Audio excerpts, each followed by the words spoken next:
Now, on our larger estate, we've got to keep going. We have more things to deal with. On the larger estate, the next thing we're going to look at is life insurance. The death benefit of life insurance is includable in the calculation of federal estate taxes. It's includable if the insured is either the owner or the beneficiary. Now, we just can't, in most policies when they're written, the designation of owner or beneficiary are probably going to be left untouched. The only way you really can tell this is usually looking at the copy of the application that's in the back of the policy. But if there's nothing there, if it's left blank, then these designations are filled in with the insured. And that means the death benefit, when the estate holder dies, if he's the insured, will be included in his estate. If we make these three things, insured, owner, and beneficiary, different, then we're going to have a gift tax issue when the estate holder dies, because the death benefit is going to be considered to have been given by the owner to the beneficiaries, and that'll be a gift subject to gift taxes. One of the best options available is to set up what's called an irrevocable insurance trust, where we can make the owner and beneficiary of the insurance to be a trust, and it's an irrevocable trust. The estate holder and their spouse can't be the trustees of this, but usually some combination of adult children would be our designated trustees. They can manage these assets, and that avoids estate and gift taxes on those death proceeds. In our current scenario, I've got a slide up here to show what happens when we pull those death benefits out of the calculation, and we're going to have those transferred to the children outside of these estates. It reduces the federal estate taxes even further. Now we have federal estate taxes under a couple of $1 million. Now we want to go one more step. At this particular point, we've probably implemented as much as we can in order to reduce the estate taxes by these documents at the estate holder's death. The next step in proper planning is we've gotten this estate as efficient as possible at the estate holder's death and the spouse's death. We now want to maintain that efficiency. One of the problems you have in estate planning is you get the taxes reduced, and with appreciation, particularly on business assets and investment assets, they grow back into an estate tax problem. And so we're looking for ways constantly to cap that growth, to shift that growth somewhere else. We can gift away assets, and we use freezing of the growth, and we'll talk about that here in just a second. But basically, we're going to talk about gifting and freezing taxable equity. We're going to talk about asset protection, and we're going to talk about contracted equity, looking for ways to transfer equity at death that still accomplishes some of our intentions. Going back to gift taxes, we can gift $12,000, $13,000 now. It's been adjusted per year, per donor, per donee.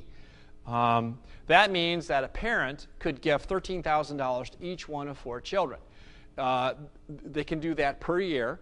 They could gift another $13,000 to a spouse of one of the children. The other parent can do the same thing. So when we add those multiples up, we can see that it can be quite a bit of money.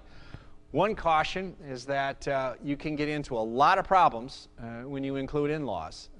We love in-laws, but we don't necessarily want to give them a piece of the family business, because as you all know, marriages come and marriages go. And when the business is involved in a divorce, it can really wreak havoc on the management and the profitability of that particular business. So that's one of the things we want to do, maybe do gifting just for our children.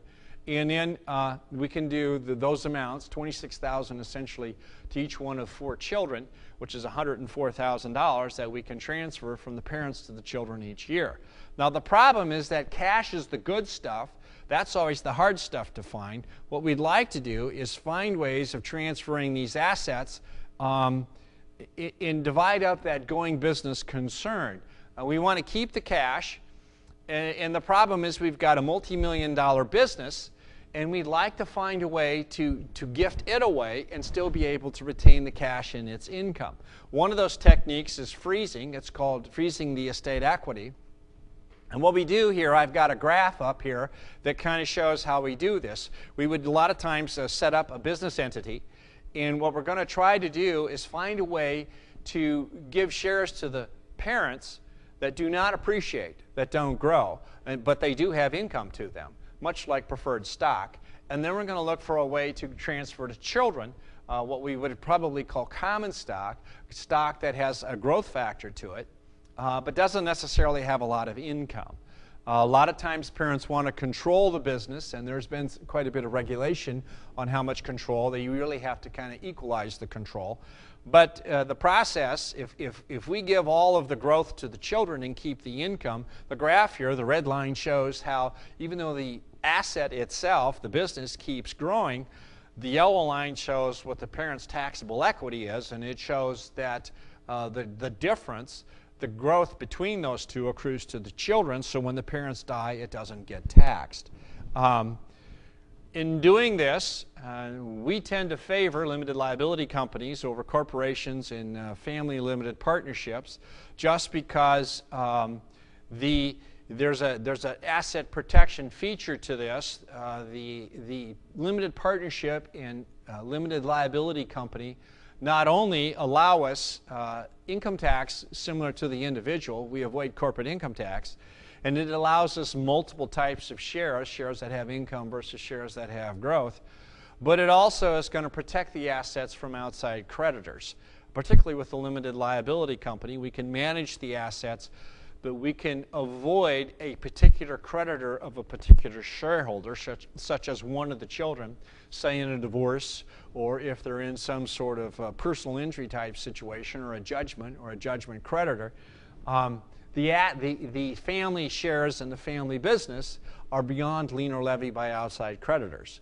And that's a tremendous protection to the family in being able to share this with family members. When we add a freeze like this to this particular estate, what we end up with is we reduce the federal estate taxes even further. But we're also going to be somewhat assured if we put all these assets into a projection, and in the number crunching and the estate tax calculations that we do at Foster Estate Planning, we do a projection, usually a 10-year projection, to see where these assets are headed if we include the appreciation and the value of the assets for a 10-year period. And it can have a tremendous difference in the amount of savings that we're going to have to the estate. In our slide up here, the red box, we still have a little bit of tax left. We still have about $1 million left, but we're whittling down the amount of loss through death taxes and administration of the estate.